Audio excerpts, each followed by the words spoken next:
Welcome to the deep dive. Today, we're putting on the cape, the yellow jumpsuit. Maybe not the bald head. We're diving into One Punch Man. Yeah, and if you're just coming to OPM now, maybe through memes or clips, you probably think it's just a really smart, simple comedy. Right, the premise itself, hero beats everyone. Instantly, one punch. Sounds like a gag. A brilliant gag, sure, but maybe a thin one. Like, how long can that last? But that's the thing our sources really push back on. That surface reading, it's misleading. If it were just that joke, it would fizzled out ages ago. Exactly. What we're actually looking at is a surprisingly deep piece of postmodern commentary. So our mission today is to kind of peel back that comedic layer and really get into the existential stuff the philosophy OPM is wrestling with. Because the real core conflict isn't Saitama versus, some giant lobster monster. It's Saitama versus himself, his internal fight to find meaning after getting absolute power. That's the core paradox, isn't it? The story starts where most hero stories end. He's already won. Right, so the focus has to shift. It's not about getting stronger anymore. No, it's about the fallout from being the strongest, the boredom, the apathy, the loneliness, really, that need for a genuine struggle. Okay, so let's start with the power itself. Where does it actually come from? It feels a bit like, well, it just is. It does feel like that, but the series actually gives us an explanation, a kind of technical one, though it's absurd. It is. It revolves around this idea of the limiter. This comes from a scientist in the series, Dr. Genos. Ah, right, Genos. Yeah, and he theorized that every living thing, human, monster, whatever, has this built-in ceiling on their potential power. A limit, set by. Well, that's the mystery, some kind of godlike entity, Genos suspects. And the limiter isn't just about capping power, it's there to keep beings engaged, to force them to struggle, to strive, to have a purpose. So the universe basically wants you to have limits so you don't get bored and check out. Pretty much. It enforces existential meaning through struggle. Yeah. And Saitama didn't just raise his limit a bit. No, he broke it, shattered it. The limiter break. He's operating outside the fundamental rules of his reality now. And that's crucial when you compare him to others like Guru or the monsters. They push their limits, get stronger through trauma, near death. Right. They elevate their limiters, sometimes dramatically, but they don't remove them. Saitama is something different, a fundamental break. It's framed almost as a transgression, isn't it? Didn't one of God's messengers call him something specific? Yeah, exactly. Referred to him as the fist that rebelled against God. So his power isn't just anomalous, it's like theological defiance. He broke the intended order. Okay, which makes the source of this rebellion even funnier, because it's the ultimate subversion of superhero origins. Oh, completely. You expect, radioactive spiders, alien parents, tragic lab accidents. Magic rings, ancient prophecies. Right. But Saitama, his universe-breaking power came from, well, it's almost embarrassing. It's the workout routine. The workout routine. 100 push-ups, 100 sit-ups, 100 squats, and a 10K run. Every single day. For 3 years. That's it. No secret mantra, no hidden technique. Just basic grinding consistency. It's so mundane it feels like a joke on the genre. The key to godhood is regular cardio. And that's the genius of it. It grounds this ultimate power in a very human act of rebellion, not against some cosmic evil, but against his old life. His life as a failing salaryman, right? Yeah. Jobless, disillusioned. Exactly.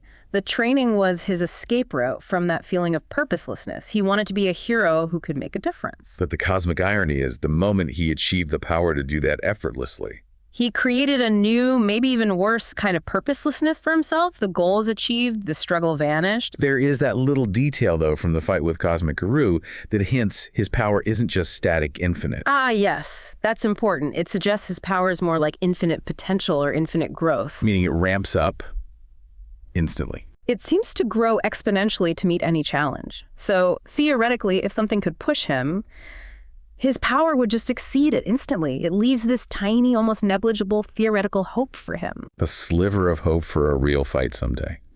Which kind of brings us neatly into the philosophical side of things. Yeah, this feeling of seeking meaning, seeking struggle in a universe that just doesn't provide it, that's stepping right into Camus territory. Absurd. Exactly. Albert Camus' concept of the absurd, that clash between our very human need for meaning and reason and the universe's cold, silent indifference. Only Saitama's universe isn't just indifferent, it's unresisting. For him, anyway. Right. It's not chaotic silence he faces, it's the silence of zero challenge. So he's like an inverted Sisyphus. That's a great way to put it. Camus imagines Sisyphus finding meaning in the eternal, futile struggle of pushing the boulder, rebellion through acceptance of the task. But Saitama's boulder is like made of styrofoam. He flicks it up the hill. Effortless victory every single time. His curse isn't the struggle, it's the complete lack of it. That's the source of his apathy, his anhedonia, the inability to feel pleasure. And you see that constantly. He's more worried about missing a supermarket sale than fighting a woodlanding monster. Or, getting annoyed his glove ripped after vaporizing some huge threat. It's that disconnect. He's isolated because the stakes everyone else feels, they just don't apply to him. Which makes his motto, hero for fun, really significant. Right. It's his way of dealing with the absurdity. It has to be. It's his conscious rebellion. If there are no external stakes for him, no internal satisfaction from the act of winning, Then he has to invent his own reason. right, for fun becomes his self-created purpose. It acknowledges the cosmic joke of his situation, but lets him still act, still choose to help. And the show forces us, the audience, to feel that same emptiness, the structure of the fights. Oh yeah, the aesthetics of anticlimax, as the sources call it. You get this massive buildup. Other heroes struggle, they bleed, the threat seems overwhelming. Stakes are sky high. Get game. Saitama shows up, punch, fight over, maybe even mid-monologue. And that catharsis you were expecting just deflates. Completely. It denies the viewer that satisfying payoff of a hard-won battle, deliberately making us share Saitama's boredom. It's brilliant, but frustrating. The art reinforces this too. Right. Especially in the manga, Murata's art. Oh, Yusuke Murata's art is incredible here. The visual dissonance is key. When Saitama is just living his life, bored, shopping, he's drawn super simply. Almost like a doodle. It's that homage to one's original webcomic style. Exactly. That simple style shows his detachment. He visually doesn't fit in the same world as these incredibly detailed monsters and other heroes. His power is represented by a lack of visual complexity most of the time. Until he gets serious. Ah, right. When something actually matters to him, like protecting someone, or during the Boros fight, or against Garou. Then the art style shifts dramatically. Suddenly he looks as intense and detailed as his opponent. That visual shift signals he's momentarily broken through his own apathy. He's engaged. The art itself tells the story of his internal state. Amazing. It really is. Okay, so beyond the individual, the series also takes aim at the whole structure he's operating within. It's not just a superhero story, it's really taking apart the shonen genre itself. Systematically, yeah. It looks at the common goal in so many of those stories, I want to be the strongest, and basically says, okay, what if you got that instantly? Is it actually fulfilling? And it just dismantles the tropes. Like, instead of Dragon Ball Z's epic multi-episode sagas, You get one punch, often played for laughs, the tension just evaporates. and the training arcs, forget it.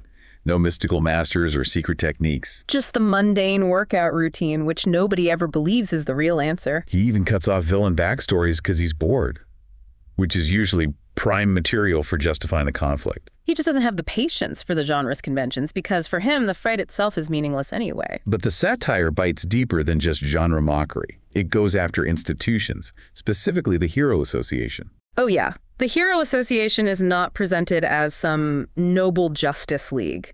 It's portrayed as, a bureaucracy, a deeply flawed one. Almost like a corporation. Very much so. Privately funded, obsessed with rankings, PR, public image. And pretty corrupt, too. We see hints of shady deals, right? Like real estate stuff after a monster attack. Exactly. Using destruction for profit.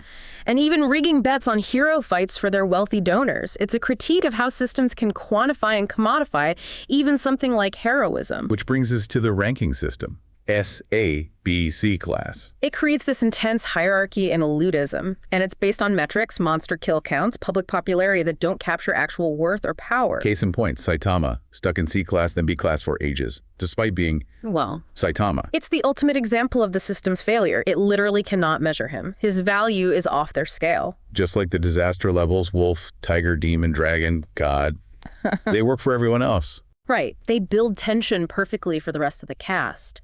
A dragon-level threat is a genuine crisis that needs multiple S-class heroes.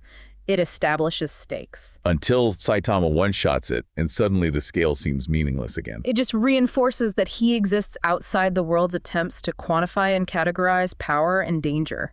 He breaks the system by simply existing. So if Saitama isn't growing stronger vertically, where's the character development? It seems to be more horizontal, through his relationships. That's exactly it. His growth isn't about power levels. It's about slowly, sometimes painfully, reconnecting with humanity, finding value in things other than fighting, and the supporting cast is crucial for this. They're like different facets of heroism, reflecting back on him. Yeah, like thematic prisms, as one source put it. You've got Genos, his disciple. A demon cyborg. Right. Genos embodies that traditional shonen drive the relentless quest for power, for revenge, for improvement. He's constantly striving. But his striving always looks kind of futile next to Saitama's effortless reality. It does. He's the dedicated student who can never, ever reach his master's level, highlighting the potential emptiness of that power quest itself. Then you have someone like Mumen Rider. Mumen Rider. C-class hero, 0 powers, just a bicycle and a lot of heart. He represents pure idealism, right? Yeah. Courage without strength. Absolutely. His willingness to stand up, to struggle against impossible odds, knowing he'll lose. That's something Saitama, who literally cannot struggle, seems to genuinely respect, maybe even envy on some level. He sees the value in the effort, even if it's doomed. Precisely. And then there's King. Oh, King, the strongest man on earth. Who is secretly just a regular guy, an otaku gamer, terrified of everything. His reputation is entirely accidental, built on him just happening to be near Saitama's victories. And his internal agony over this fraud, the constant fear of being exposed, the famous King engine just being his heart pounding in terror. That contrast between public image and private reality, it mirrors Saitama's own burden, but in reverse. Saitama has the power, but no recognition. King has the recognition, but no power. Exactly. They both carry a secret that isolates them.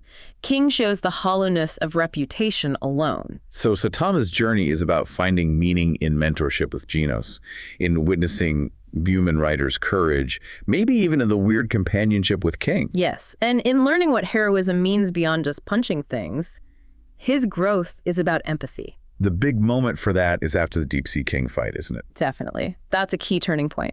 The Deep Sea King defeats multiple heroes, causes massive panic. Saitama beats him easily, of course. But the crowd starts turning on the other heroes, saying they were useless. Right, and Saitama could have taken all the glory. It would have boosted his rank, maybe, but it would have destroyed public faith in heroes overall. So instead, he lies. He does. He deliberately makes himself look bad.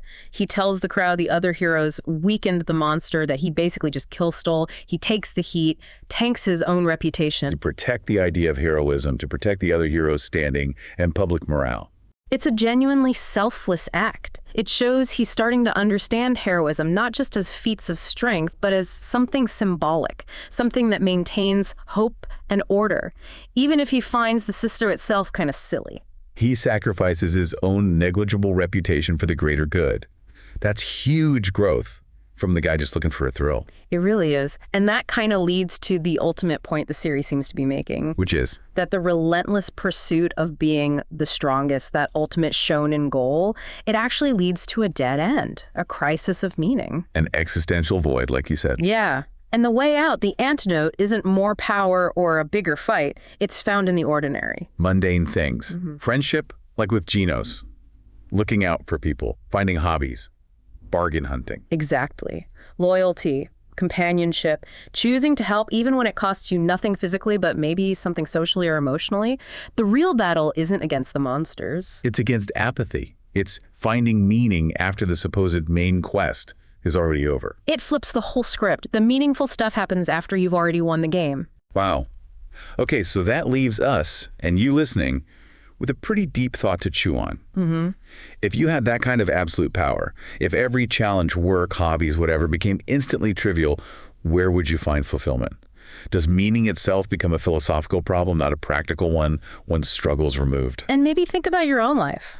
What are the struggles, the challenges you choose to engage with, even if they seem small or weightless to others? Where do you find your meaning, outside of just winning?